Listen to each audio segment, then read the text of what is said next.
Hello everybody, it's your non-binary pal, Gracious E.V.A here, and today is another episode of Behind the Pages, which is a behind-the-scenes series of my comics, going over everything including the characters, the story, the origins, and the concept art. This video is going to be covering Mysteries of Distearia, which, if you watched the video I put on Wednesday, I recently started a Kickstarter for. Once it's fulfilled, I'll be able to publish it on my Etsy store. You can get different things if you decide to donate, which I'll cover at the end of the video, and I have all that information in my last video and on the site as well. Any donation would mean a lot, but also sharing this video as well would be great.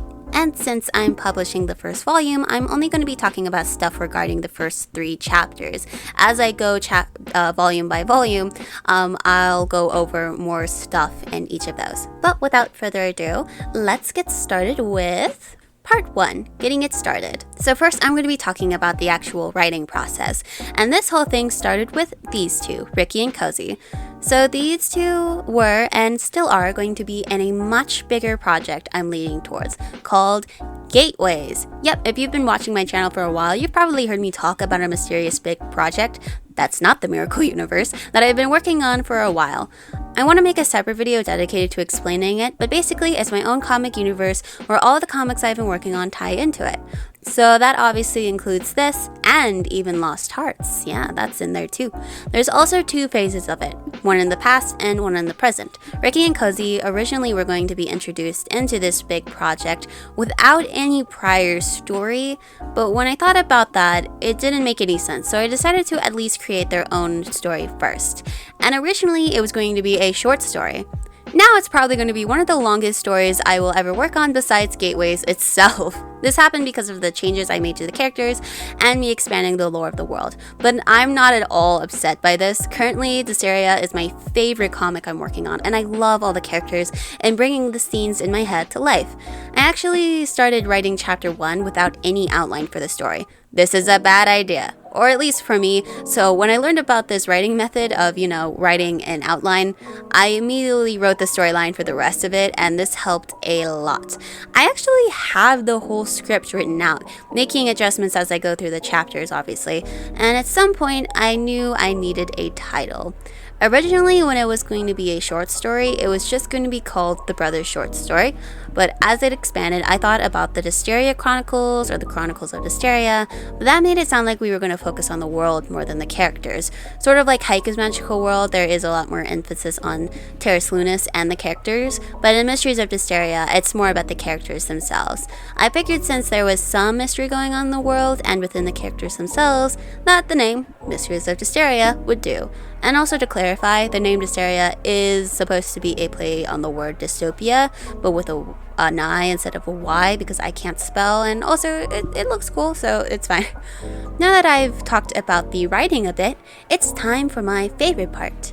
Part 2, the characters. Let's start with Cozy. Cozy is a bear animaka who is upbeat and optimistic.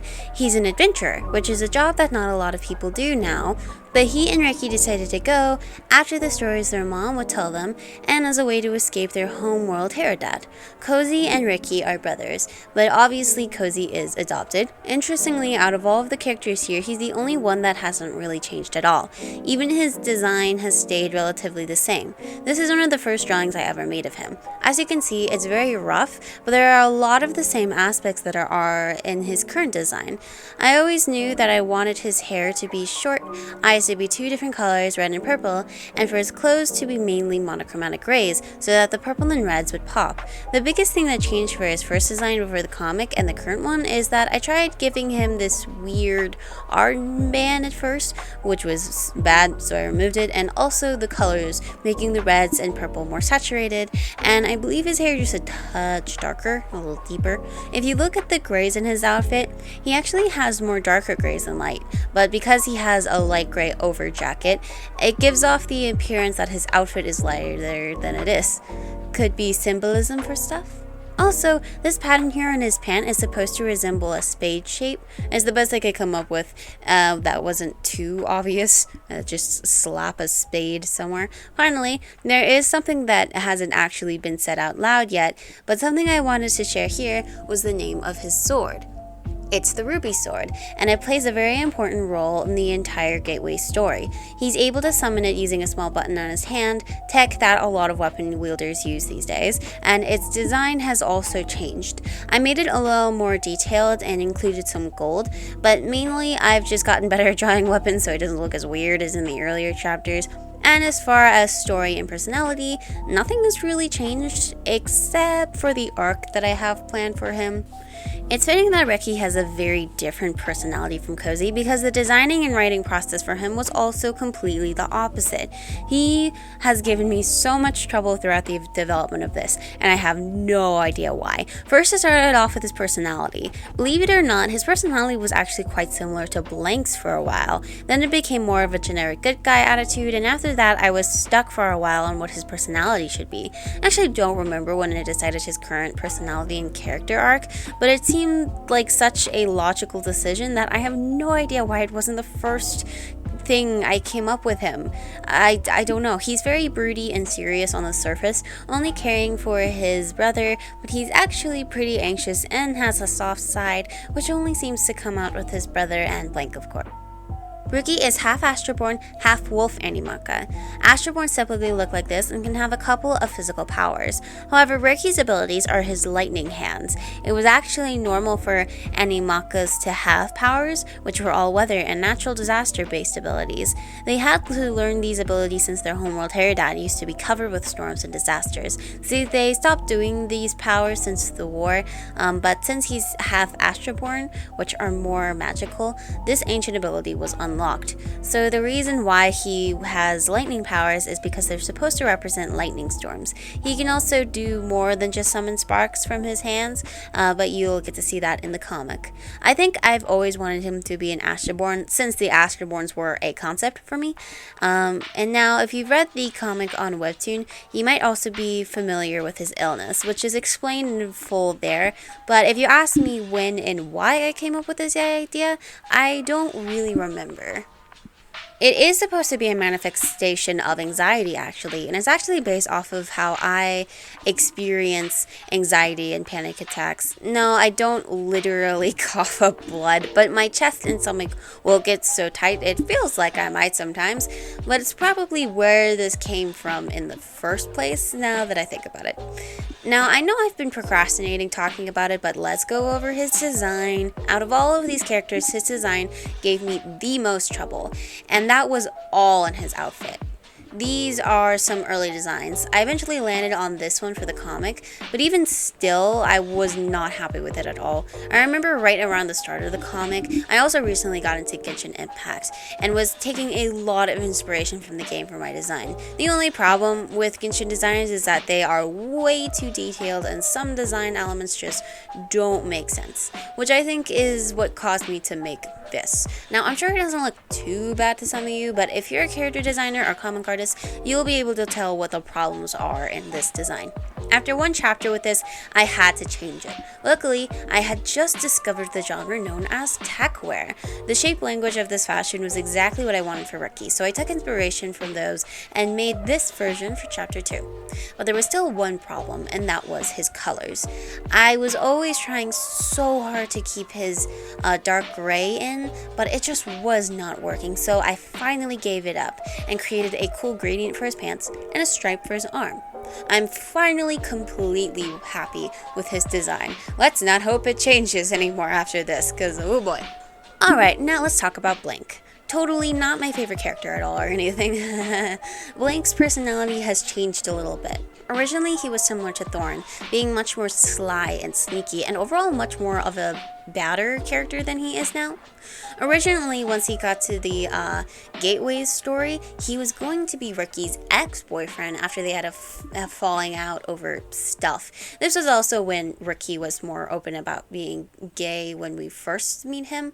But yeah, I'll go ahead and spoil that this will not be happening in the story. They are not breaking up, but I think that's actually part of the reason why I wanted to make a separate story for these characters, so that we would see how that that happens. I'm really glad I'm not doing this because I love these two, and you all have only gotten a taste of the relationship. Fun stuff. Blank now is still pretty shady and will kill if he has to, but he's mostly very playful and flirty and is able to keep a level head in most situations. He's also very feminine, and unlike Ricky, who at this part of the story is very unsure of his sexuality, he's gay but he's denying it. Blank is very comfortable with the fact that he's gay and loves being more feminine and all that stuff. He's very chill. He's actually been that way since he was a child, and oh boy, he may have had a pretty happy childhood actually, but his teen years were not pleasant at all. Let's just say those claw powers of his, he was not born with those. Aside from his claws, he's also extremely agile, which is good for assassinating and for dancing because, yes, he is also a dancer. His designing process was a bit interesting. This was the first design I came up with him. It's okay, but not what I fully wanted for him, especially the hair. I had no idea what I wanted to do with his hair for a while, other than one half of it being covered. But then I made this artwork. You're probably tired of me bringing this artwork up, but it was so important to my art style and also helped me in redesigning Blank. See, I had completely made a new design for him here since I wasn't really happy with his first look, but I was really happy with this design, so I just simplified it down to look like this. I absolutely loved this design, and so I haven't needed to make any changes for it except for just a couple of tweaks for chapter 3 that were so minor I'm not even going to bring them up. I also decided to give him some makeup, just a touch of eyeliner here, just for fun. He's actually the reason why I wanted to do the card suit theme for all my characters, since his main shape was so obviously diamond and there was 4 of them, so that's how that happened. One more thing I wanted to mention was that his whole look was inspired by the Steven Universe fan character Black Pearl, created by RD Revolver. I first discovered their work on Tumblr when I was on Tumblr for a while, and I thought Black Pearl was so cool. So yeah, he has a bit of inspiration taken from there. His species type is also seemingly wolf animaka as well. I say seemingly. Just seemingly. And that's all I can say about Blank, unfortunately, because a lot of the interesting stuff about him isn't in the comic yet, but I'll talk more about him probably for volume 2. And finally, there's Thorn, the sneaky shapeshifter that holds the record for most charges of identity theft. His concept actually came later on in the concepting process, and the idea for him was, since Blank was the opposite of Ricky, I should have someone who's the opposite of Cozy, and thus, there's Thorn. Interestingly, I don't actually remember how I came up with a lot of the things about them. I just think they just stormed into my brain one day and held me at gunpoint. But yeah, he's the only humanish one of the group, but his mask still helps him fit in, as I purposely designed it to resemble a bear. His fashion actually changed based on where he is, and you might have seen that a lot of goons in distearia wear a similar suit design as theirs. Obviously his is supposed to be a lot cooler. This was his first ever design. I do not like it. This was his second design, supposed to be more flowy and stuff, and it was a lot better, but I hated the colors. I have no idea why I went with this reddish brown color scheme when I made his first design, but not only do the colors look quite dead, but also this made Ricky stand out a lot in the whole group because Cozy and Blank already shared purple, and Thorn having red with Cozy just didn't look good in the lineup. It made Ricky look weird being the only one with blue and not sharing any of the colors with anyone else. Then I thought about giving him a pink color scheme while messing with the hue slider, and everything fell into place. Plus, there is lore reasons why it's pink. Until chapter 3, where I made some tweaks, where I just made him a little more feminine with the heels and stuff, because I figured out how to draw heels, and I was able to give that to them, including some lipstick to match Blank's eye as well. A little bit of lipstick. Now, the reason for their mask is for very specific reasons, but you have probably noticed that they have never taken it off in the comic. I've actually done something a little differently in chapter 3, where I had the eyes move in a very Spider-Verse-esque way to still be able to show more emotions other than just their mouth. but you'll find out the reason for this later on. And I decided to make them a gunslinger since no one else in the group was a long-range fighter. Everyone was pretty close range, and it just really suited their aesthetic more, being the only one in the group with obviously heavier and less movable clothing. Not only that, but they're also a bomb user, so be excited when they start using those. They do quite a bit of assassinating with Blink, but they focus more on their bounty hunting job since they like to be paid. And of course, I cannot skip over the fact that he is a shapeshifter. I've always thought shapeshifters always ended up being some of the coolest characters in stories and can either make really good allies or really scary bad guys. Luckily, Thorn is mostly just neutral. Right? And yes, before you ask, they were inspired by Double Trouble. Blank's design was also slightly inspired by Double Trouble. Both of them are just different aspects of Double Trouble. Other than the main four, there's also Atlas, the Astroborn who gives Ricky and Cozy their jobs. They work with an organization that's trying to stop things that they found in Council, the Council of Astroborns, that at this point kind of oversee a big chunk of the universe, always overlooks. They were also in the story for a while, but their design was a bit of a last-minute call before starting their first chapter. Karen, who we meet in chapter 2, and no, it's not Karen, it's Kieran. But was he was a pretty late addition, but originally was going to look like this. His original species type was going to be an Itoan, which are just people with colored hair and eyes and some like base magic. However, right before chapter 3, I decided to change it to be Baphoan, a species who looks primarily gray except for the color of their blood, eyes, and tongue. They don't have any special abilities other than these things.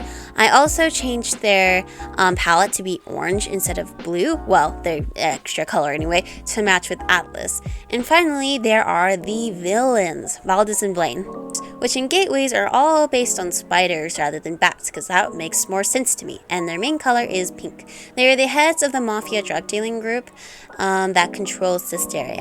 Valdez was always going to be the villain, and her calm demeanor was always there, but at first it was just her. Blaine was actually the last character I added into the story, but I'm so glad I did, because it made Valdez a much more fleshed out villain, and the duo dynamic was so immediate and obvious, and it works quite well. They, of course, are meant to parallel Ricky and Cozy, and the two of them have their own powers. I won't spoil them here, but there is a sneak peek in the comic. Their designs are supposed to feel royal and rich, with a few Victorian aesthetics, and obviously they're the most heteronormative designs I've made, which was on purpose because they being not good, and also their designs are pretty hard to make because of that. I don't know how to make straight characters, guys. But yeah, obviously Valdez also has a little something interesting going on with her eye. This is because vampires, what they originally looked like, was pretty horrifying, and you'll see that. If you're a webtoon reader, you'll see that soon in the next chapter. But yeah, some vampires do still look like they got some vampire stuff going on. So that's what Valdez has here, and Blaine's the pretty one. But yeah, these two are actually kind of inspired by the Demon Slayer siblings, the one demon ones. I don't remember their names, but the demon sibling ones, kind of like that. But I actually think I came up with them and their concept before watching that season. So it might have just been coincidence. But yeah, I like that. And that's finally all for the characters. That was a lot of characters. Wow. And this isn't even the story with my most characters ever. But yeah.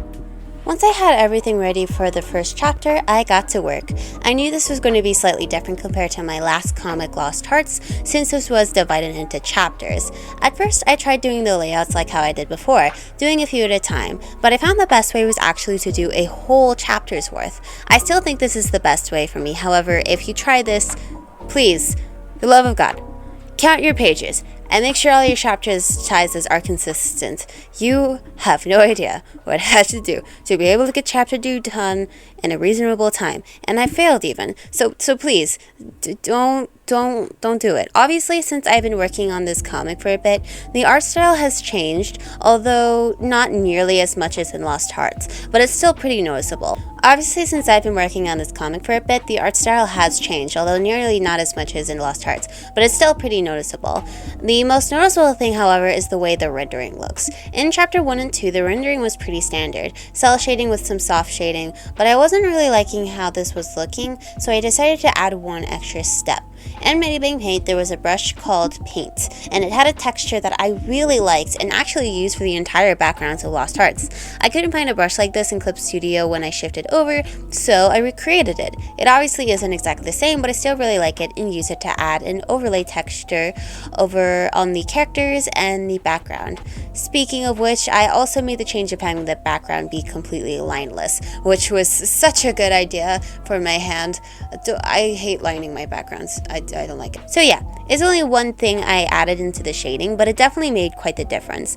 I do worry that the inconsistency might bother some people, but don't worry, I am going to stick with this style of shading and the color palette for the rest of the comic. And yes, I did also change the colors because I was really tired of the desaturated look. Now, the background was a bit tricky at first since this was my first city setting, or any setting that wasn't a cave, but I've gotten better at it, and the room design was actually my favorite thing to do. Here's some concept art I made of Ricky and Cozy's apartment, and here's some background concepts I did for Chapter 3. These were so helpful for me, and I'm glad I started doing this sort of color blocking thumbnail style for my concepts rather than just illustrating a whole background and trying to copy it, because I know roughly how the background might look in all the scenes, I have easy access to my color, and I know exactly where my lighting is going to be. Action scenes were really hard for me at the beginning, and still kind of are. That's definitely something I'm going to have to practice at more, but I like adding handwritten sound effects and speed lines whenever I can. I think it gives a more personal touch, which really pairs nicely with the current shading style. However, I do worry that some words might be not the most legible due to my handwriting, but that's okay. If you can read it, hey, you might also have bad handwriting too. One thing I knew immediately that I wanted to do, not just for this comic, but also other bigger comics of mine, is bonus world building pages in between the chapters. I got this idea after hearing about the same thing being done in the Attack on Titan manga. And for the first volume, you'll get to hear a bit more about the world of Distearia, the Astroborns, and the Animakas in these pages. I also am really glad to have my own font built for these and other parts of the manga. Up to this point, other than the actual, font used in the text, I was just using a pre-made font from Medibang Paint, but I wanted something of my own. So using that font as a base, I used the site calligrapher to draw and build the official Distearia font for the title and for other extra stuff. One more thing I wanted to touch on is that the full volume has 2 bonus chapters that are 2 pages each. One is actually supposed to be a remake of this little picture I made for Webtoon to justify why Ricky's design changed, and the other one is supposed to give us details about the brothers' identities and the fact that Ricky is in such denial. Now, how about we dive into some stuff that wasn't or hasn't been explained yet? Part 4. What wasn't explained? One thing that I love doing with my comics is using color as part of the storytelling, which is especially true for Distearia. The main colors used in Distearia are the same as the 4 main characters and correspond to a different mood and atmosphere. I use blue most often for moody and kind of mellow scenes. Purple is used for scenes that are a bit darker and a little troubling, but then used with blue, it's more for more calmer scenes. Orangey/warm colors are used with bright scenes that are more happy and fun, and also sometimes filled with fun action as well, while pink is basically a warning sign for danger.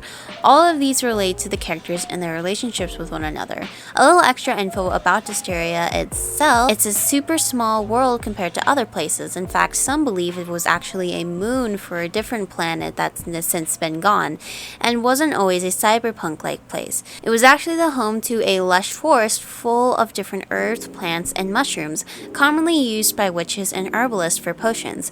But after the war and the founding demonic council corrupting it, there's only one place with any signs of how it previously was, and we will actually see that later on. Distearia isn't home to just one species. It has tons of different visitors and locals. Animacas, Astroborns, Etoins, and Bafflorns are just a few of these, but also vampires, of course. There would be more if a lot of the old species weren't dead, hiding, or closed off from the rest of the universe. But that's actually pretty much it right now. But if you have any other questions that I can answer without spoiling anything, let me know, and I'll probably respond in the comments. And now, I want to go over the artworks previously made for this comic. Back when it first came out, I wasn't any good at creating compositions for more than one character, so I created 4 separate artworks for each one, and I created a collage. I did like how this showed the different parts of Distearia and the main colors used, but I knew it didn't really work for cover art, so I redid it for chapter 2, actually having all the characters there. I made the background all purple and pink since this was the chapter introducing Blink and Thorn, but strangely enough, it actually looks more akin to the next place they'll be visiting in chapter 4. As you can see, they all have their chapter 2 designs, and although it looks okay, I definitely wasn't going to use this artwork for the actual cover. While planning the layout for that, I thought it would be really cool to try something that I've seen before, specifically with my favorite manga, Land of the Illustrious, where the front and back cover are actually all one artwork. This is a little tricky to lay out, and originally I was going to have the spine be part of the artwork, but I decided against that idea. I finally landed on this layout for volume 1, which references a moment in chapter 1. It has Cozy and Ricky in the front and Blink and Thorn in the back, which makes the most sense to me since they're not together until chapter 2 and only have just met. This is what you're seeing me draw currently, and sketching and lining each individual character is definitely what took the longest, but I did those in sections so it wasn't too hard. I lined everyone one at a time since each character has a different line art color, so I figured that would be the easiest. I even do this while working on the actual pages themselves, but obviously it takes less time there. Obviously I wouldn't still be doing it. Since color is an important aspect, I used blue and orange for the background where Ricky and Cozy are, and have that slowly transition into purple and then pink. Rendering and finishing up everything went fine. In fact, I actually finished this super quickly before having to go on a trip, but I really like how it turned out. This isn't the only artwork I made though, because I actually made individual artworks for in between each chapter, something I was inspired by after reading other mangas and comics in the past. Here's a little sneak peek with the first chapter art. I won't be showing the rest or uploading speed paints of these publicly, because you'll see them in the book. And I'll also have a QR code at the end of the book with an unlisted playlist of all the speed paints for the chapter art. I'm probably not going to have voiceover for them, but I will write out in the descriptions of each one what my thought process was for them, for anyone who wants to see how I made those artworks. Like I've been saying, this is just the first volume of the series. I'll continue to release more volumes, especially if this goes well, and these volumes will hopefully have more than 3 chapters. The reason why this one has only 3 is because the first 2 chapters alone make up over 100 pages, and the whole book is 168 pages currently, although that might decrease depending on who donates. Speaking of which, I'm going to go over the reward tiers, especially because I did have to change one of them since the last video, unfortunately, because of Kickstarter's whole all or nothing policy. So the first tier is $10 or more, and you'll have your name/username at the end of the book on a special thanks to page. However, I might end up being a bit lenient on it, being exactly $10, but we'll see. $25 or more will get you your own signed copy of the book plus your username in it. Those will be sent out once the Kickstarter is complete and the order for the books come in. And finally, $50 or more will get you all of that plus your own Mysteries of Distearia t-shirt. You'll have to message me on Kickstarter about all your preferences for your shirt if you donate that much, and you find more info about these shirts on my Etsy shop and from my video talking about them.